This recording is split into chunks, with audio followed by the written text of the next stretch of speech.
Brodes Media.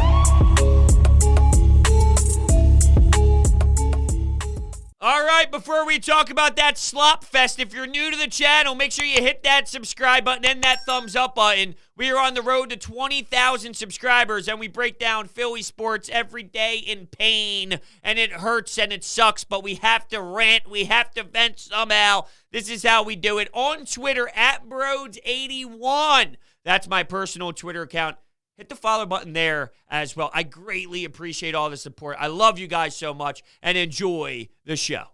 What is going on, everyone? Welcome on into Sports Talk with Brodes. Not what we wanted to see. The defense was putrid, and Joe Girardi had a horrendous decision late in the ninth inning, which absolutely played a factor. Not that that was the only reason, okay? Because their defense was embarrassing, and you could just see the difference in two teams, right? You got Phillips out in right field stopping everything from happening. You got Diaz at first base making plays that doesn't even make sense. You get crucial double plays when you need to get a crucial double play. There were two double plays that were so significant for me. Let's get into the second inning. The Phillies have bases loaded with 0 outs. Luke Williams grounds out.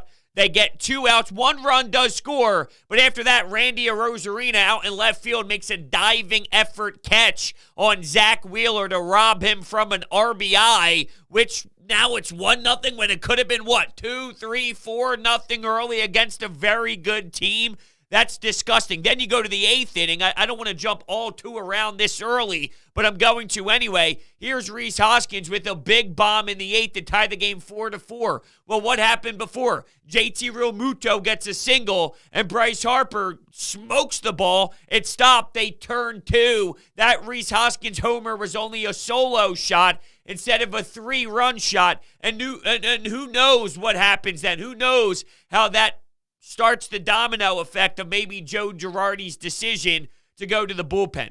I hated keeping Zack Wheeler in after the single, after the double. I mean, it was clear as day. It realistically should have been more than just a single for Diaz in the 9th. It should have been a double, but he wasn't hustling out of the box. Joe, come on, dude.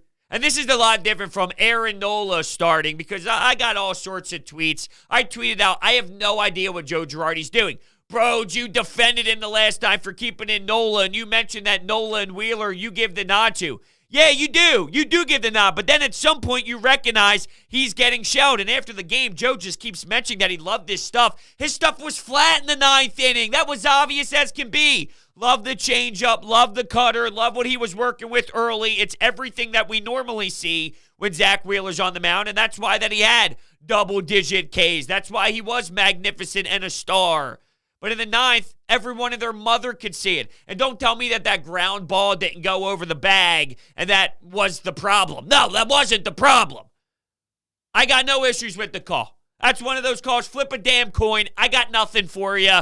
Did the ref get it wrong? Did the ref? I'm so used to football, basketball, hockey. Did the umpire get it wrong? Maybe. What, you gotten it right? Maybe. Who knows what happened? Did you see the damn replay? It was so close. That's irrelevant. You had so many reasons why you lost the game other than did the ball go over the bag or did the ball not go over the bag? Bang, bang play. It is what it is. The baseball gods decided it. All right? 4th inning. This sloppy baseball team, I swear to God, I can't stand it. Rhys Hoskins gets eaten up at first base. Has to stop that baseball. It cannot get behind him. McCutchen with the error. I lost the ball in the lights. That's what we're going to hear. It can't happen. This is the Andrew McCutchen that we saw in the early stage of the year that was basically unplayable. The other day, 0 for 5 case.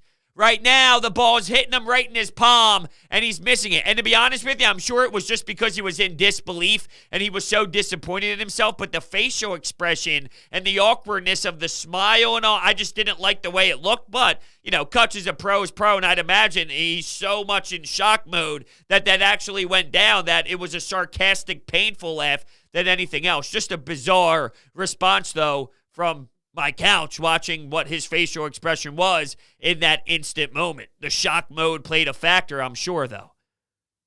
Rhys then slips and can barely move when you're talking about laterally trying to get a ground ball. So what you witnessed was Rhys Hoskins playing through some pain and battling for the fellas. I admire that, but this is a problem, right? I mean, this is like a legitimate, serious issue, and you can rah-rah him to death and say, like, yeah, what a warrior. This guy's epic. This guy's unreal. Yeah, okay, you got to sit the guy down. You cannot continue to trot Rhys Hoskins out there, even with the bomb. I loved the bomb. It was an awesome moment, and it's clear that he's willing to leave his life out for the squad, right?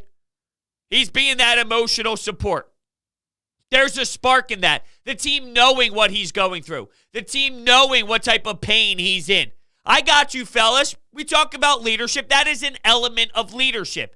At the same time, though, you got to start looking at the pros and the cons of this, and it's clear as day that there is an actual, legitimate, serious injury involved where I don't know if trotting him out there every other day. We know the back-to-backs aren't in play, but this is so blatant. And I don't think the mistakes, if we're talking about a big picture here, I know he hit a homer. He's not going to hit a home run every single damn game. But how many mistakes is he going to make at first base due to this injury? I don't know if there was a correlation between the injury and that missed foul ball territory, but that was ugly. Couldn't even get underneath the ball. The ball went behind him, basically. And when Freddie Galvis had an error throw to first base, the way he pulled off the bag quickly, there's a lot of little things happening throughout the game that, it's all part. It really is. It's all part of it. And I don't know, as woohoo hero as it is, I don't believe that it's what's right. You got to, the best way to put it is with UFC fighters, the ref is in there for what? The ref is in there to protect the fighters. Sometimes they make bad judgments. Sometimes they make great judgments. They step in there to protect the fighter. That's their number one rule.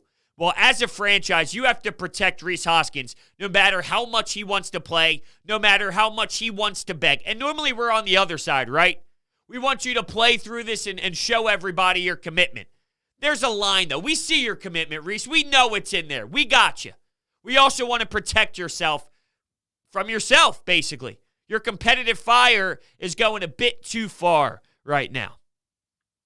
So I thought that there was a possible momentum change. And this was in the fifth inning. Wheeler singles. I mean, this guy, I'd keep his bat in the lineup every single damn day the way that he was stroking the back today. He had a couple really nice hits. He got robbed from Randy Rosarina. He had the hit in the fifth inning. And then he smoked one to left field. It was caught, but it was some nice contact, squared up the baseball, trots back to the dugout. After putting good contact, putting good wood on ball.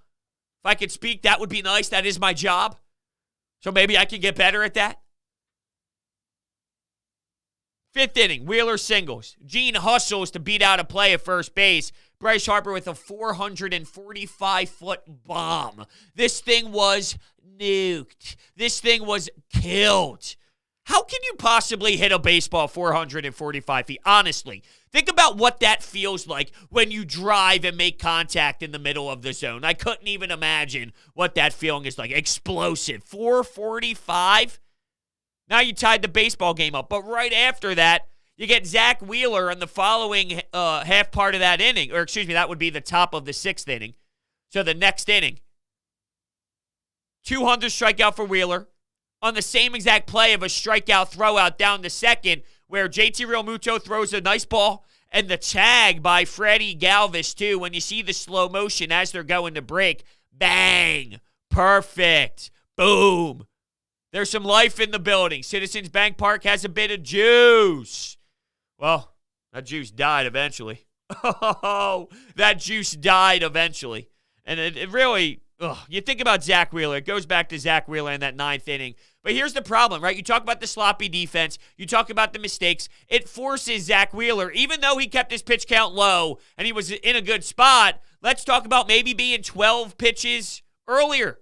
And maybe his pitches would not be as flat in the ninth inning if he had 12 or 13 less pitches on his entire pitch count. But that's what happens when you constantly cost your team. When you see the Rays play defense, that's legit, man. I mean, really, Phillips out in right field, and Rosarina making diving plays. We know about his speed. Diaz at first base. Do you see what they do? They make plays, man. They do. They make it happen consistently. They take away runs from you while the Phillies are giving you more. It's night and day. That's the description. The only mistake that sticks out into my head is Diaz not running. Sure, there were some pitches that were not beautiful from the Rays, hence why one went 445 feet. But just all around, the way that they're sound. And I thought John Kruk brought up a really interesting part of this, too, at the crossover during the post-game show. If the Phillies were to have a single that should have been a double, late innings, what would happen next? Probably a double play. But what ended up happening up for the Rays? Kiermaier doubles. Now it's second and third before a backup catcher comes in and annihilates a pitch. 0-2 pitch, may I add. That thing was wow. And Lau's home run earlier off Wheeler, wow. That was a pitch just did not move. Had nothing to it.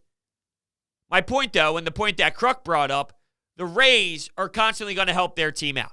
So you know what? You don't hustle. I got you, though. I got your back. I'll put you on third base. Don't worry about it. Oh, that's a 3-run bomb. Now you're not even really talking about the lack of hustle from first. With the Phillies, though, you turn that into a double play, and now you're going back to the dugout thinking, what if? What did we screw up there? We could have had a man on second. The ground out would have been third. Now you got someone on third, 1 out. Totally different ball game. So that's the difference. I love the way the Rays play. I really do. I saw all over Twitter that the way that they use their bullpen and the way that they pitch games is disgusting. How can you possibly like it? They win baseball games. They hang around. Think about this. Honestly, let it digest. They hang around with the Yankees and the Red Sox and look at their payrolls. How do you not get amazed by what they do? I know it doesn't make sense. I'm watching 89 out there, for real. And we used to mock Cole Irvin for 89. Here we go, 89. And it works. And they beat a lot of teams. And right now, they're tearing up the American League. I'm jealous as hell. That's really what it comes down to. I wish I was able to witness this baseball team as my team every single night. So basically, what I'm trying to admit is I am so jealous and I am in so much pain thinking about the difference on a night-to-night basis. We're back in the, oh man, this is torture mode, right? The Braves don't even play, and here you are losing ground. They're off for 2 weird days, and the Phillies are getting swept by the Rays. Here's a stat, by the way, from Bob, who covers the Phillies for Crossing Broad. Innings 1 through 6 over Zack Wheeler's last 2 starts. He's got a 1.50 ERA. His innings, 7th inning and on, he's got a 30.38 ERA. So he's getting shelled as he gets into the 7th, 8th, 9th inning. Now, a 2-game sample size is not going to blow me away, but it's just noticeable as of late. We talk about how many innings pitched he has. We talk about how deep he goes into games. We talk about his strikeout numbers. Well, why do we reference that? Because he's having a stellar year and he's constantly there. Well, we are getting into the later stages of the season. Is that a reason why maybe 7, 8, and 9 don't look as sharp? Because you're constantly throwing deep in the games, which is what your job is. But I almost feel like he's putting a lot of pressure on himself, knowing that he has to be perfect, or at least making him feel like he has to do everything to the nth degree and emphasize it all because, well, he doesn't have the offense supporting him and he doesn't have the defense supporting him. There's nothing worse than brutal defense, right? Because it's a lack of focus. It's a lack of, I don't know, determination. It's an ugly way to lose. You might lose because your offense is bad and that gets dreadful. And you might lose because your pitching's getting shelled. But those are parts of baseball. And I know defense is a part of baseball. But it's just the sloppiness and the ugliness of professional athletes making these mental and physical mistakes constantly that feels differently than making a mistake on a pitch. Or making a mistake on a swing. Timing being off. They're frustrating, no doubt about it. We bring it up all the time with Alec Boehm and some of these other players, so it still is there in discomfort level. Errors, though, it just reaches a whole new mark, that's for sure. Okay, what else do we have here real quickly before we get to the Anytime Hotline and DraftKings? Franco had 3 hits. This dude's a beast. I mean, he really is a stud. 3 hits. He's smoking it off the wall, off Connor Brogdon. Odubel Herrera's running into the fence. This dude does it all. Here we go. More studs at the age of 20. Just rocking Major League Baseball and making a name for himself. It's ridiculous. I'll never see it unless Dave Dombrowski's new moves open up the whole entire baseball world to the Phils. But it's scaring me that nobody seems to be on the right page. And I guess you can look at it positively. If no one feels the same way about things, you got to fix that.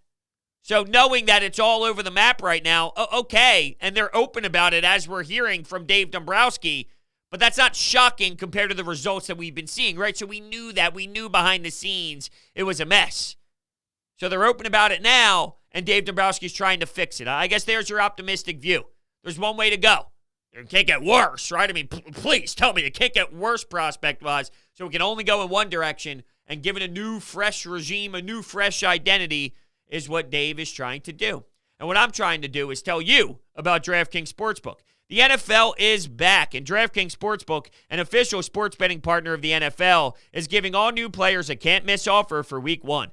Bet just $1 on any NFL game during the first week of the season and receive $200 in free bets instantly, no matter what. Take advantage of this limited-time offer now. You heard right. DraftKings is giving all new players $200 in free bets instantly when you place a bet of $1 or more in any Week 1 game. So download the DraftKings Sportsbook app right now and use promo code Brodes to receive $200 in free bets when you place a $1 bet on any Week 1 game. That's promo code Brodes to get your free $200 in free bets instantly for a limited time only at DraftKings Sportsbook, an official sports betting partner of the NFL. Must be 21 or older, Pennsylvania only, new customers only. Restrictions apply.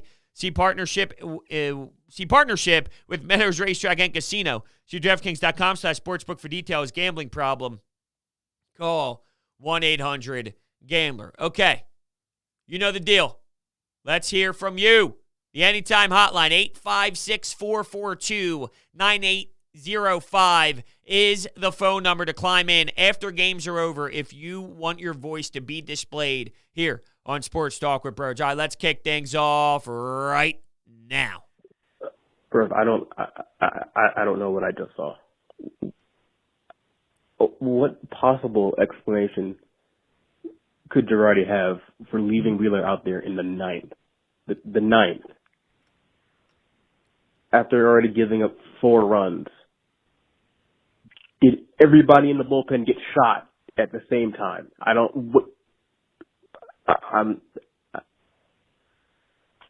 Oh man, I need to lay down. I don't know what that was, but we're back to 5 games back now, so this is fun.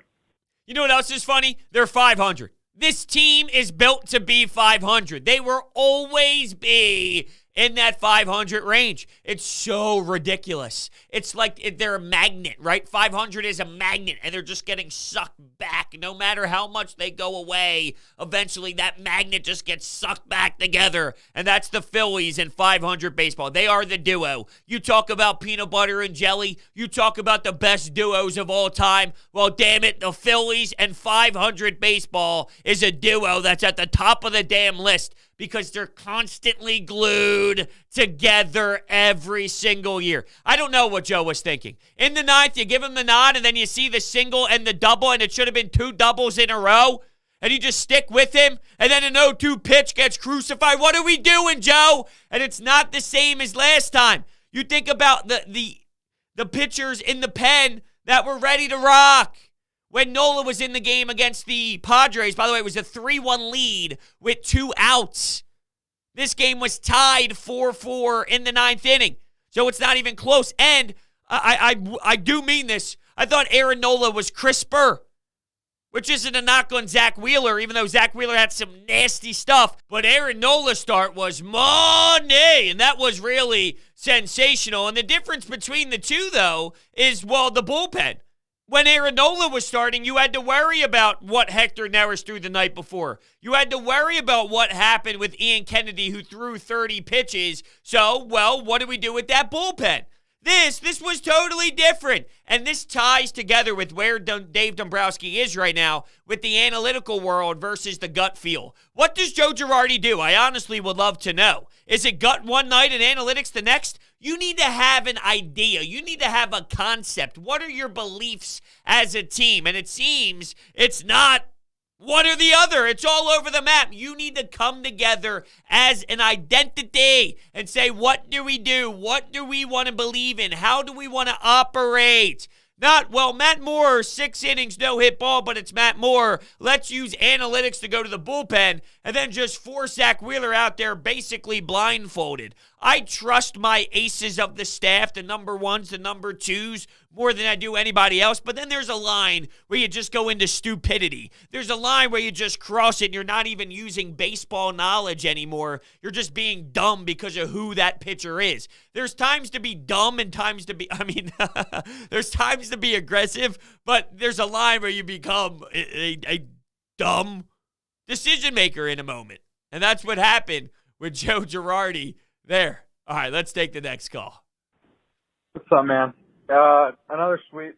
I think that's 2 sweeps and 3 series. I know this team cares, but like they are playing every single game they play means something.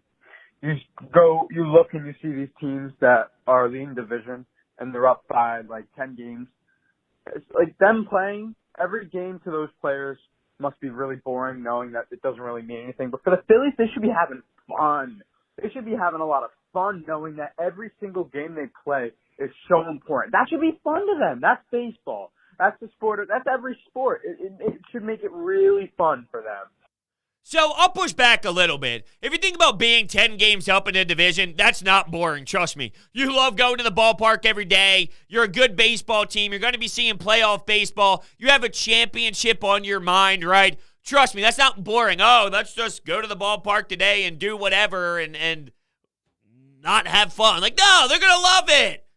The clubhouse is great vibes, great energy. High-fiving all the time, hitting home runs, trotting around the bases.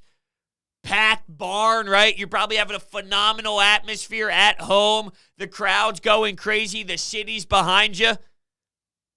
I understand where you're coming from, though, where pressured moments make sports more intense and the better players rise and you're fighting for something. You want to compete at a high level.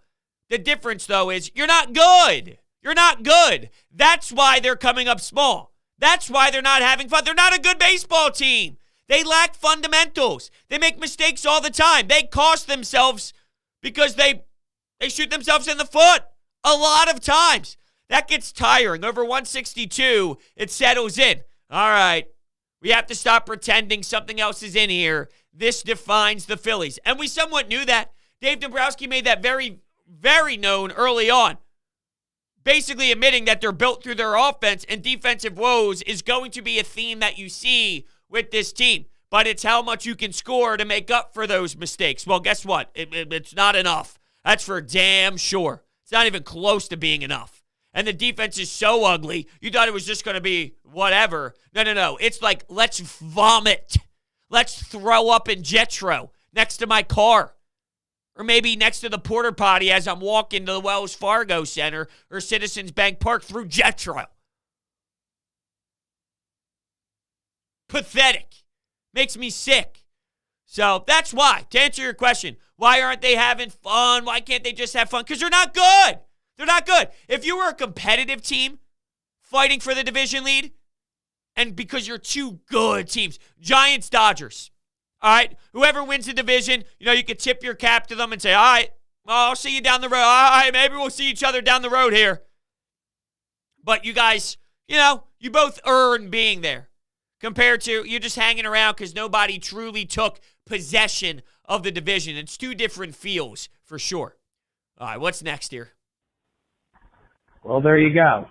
Got swept by the best team in the American League. But then again, it was the best team in the American League. You got to brush this aside. You got a really bad team for 4 in your barn. Which brings me to the question I wanted to ask you, Brodes. Do you agree with Girardi with leaving Zack Wheeler out there for the 9th inning? Or No, not at all. Absolutely not. I don't believe in it whatsoever. So for me, I just think he lost his damn mind in that moment. And that's not the only reason why you lost. We've referenced this a bunch of times throughout this game. While that made an impact, you talk back to that second inning where you had the bases loaded, no outs, right? I mean, you've seen so many problems with this baseball team early on, scoring runs. What's the big deal between 1-0 and maybe 5-0 early? Oh, okay, a ton, a lot, an insane amount. Let's say 3-0. The Rays are good. They're going to climb back. They're going to fight back. Lau's going to hit a homer. Randy Arozarena's going to hit a dribbler. They're going to do some hit-and-run action. They're going to play some small ball. They're going to take runs away from you defensively. They're still going to do all of that. But there's a big difference from, all right, hey, we lost last night. We got Wheeler on the bump. Let's go. We got a 3-run lead for our guy. Let's go.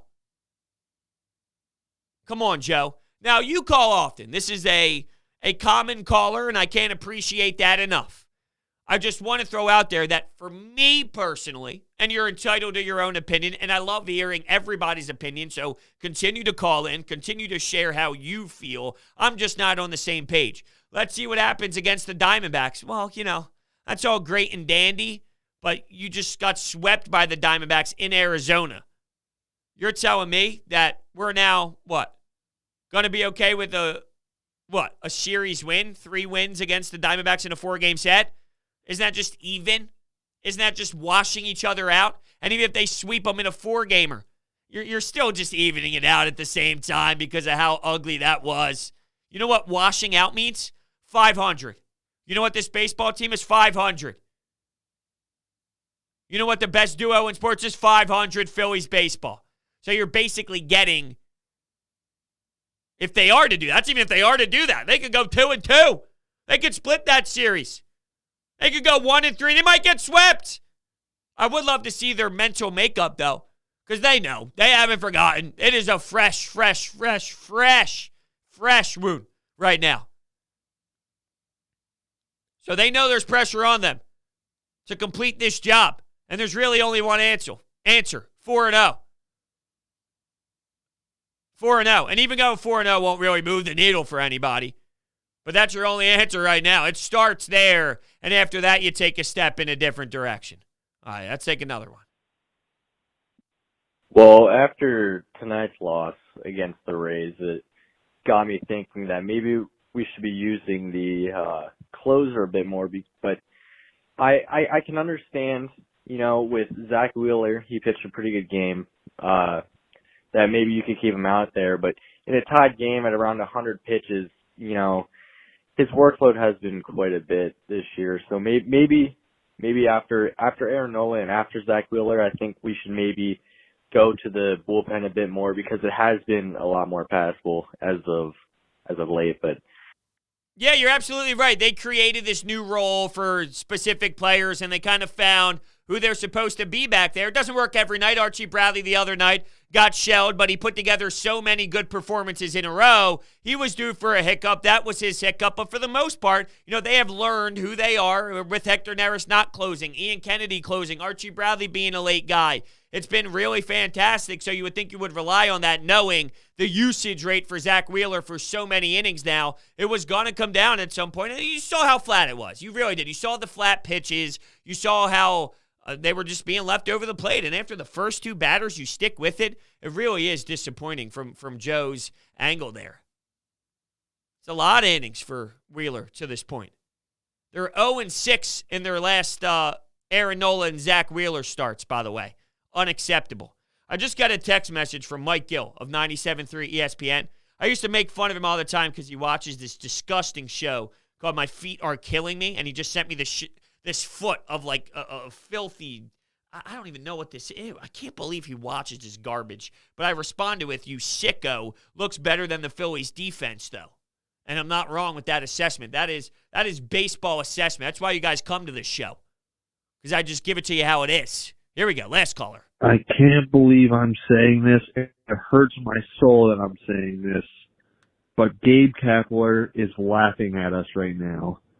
Joe Girardi is clearly overmatched in Philadelphia, where Gabe Kapler is most likely going to win Manager of the Year, and he is currently managing the best team in baseball.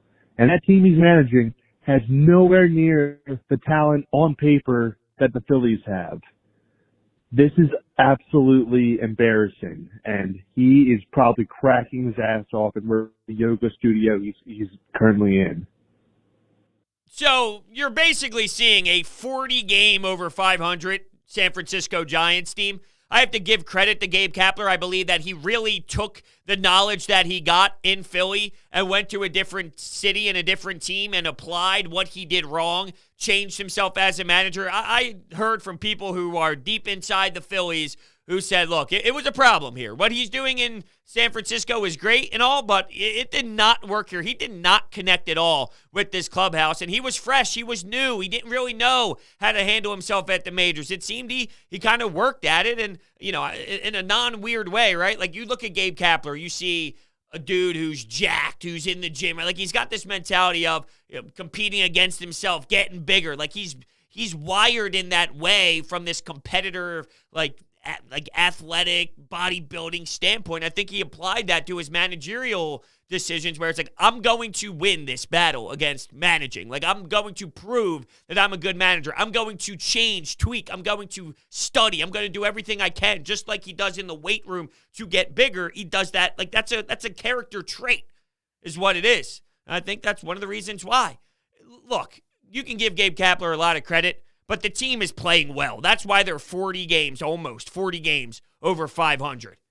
With or without Gabe Kapler there, that team's winning a lot of games. Why? They're ran very well from up top.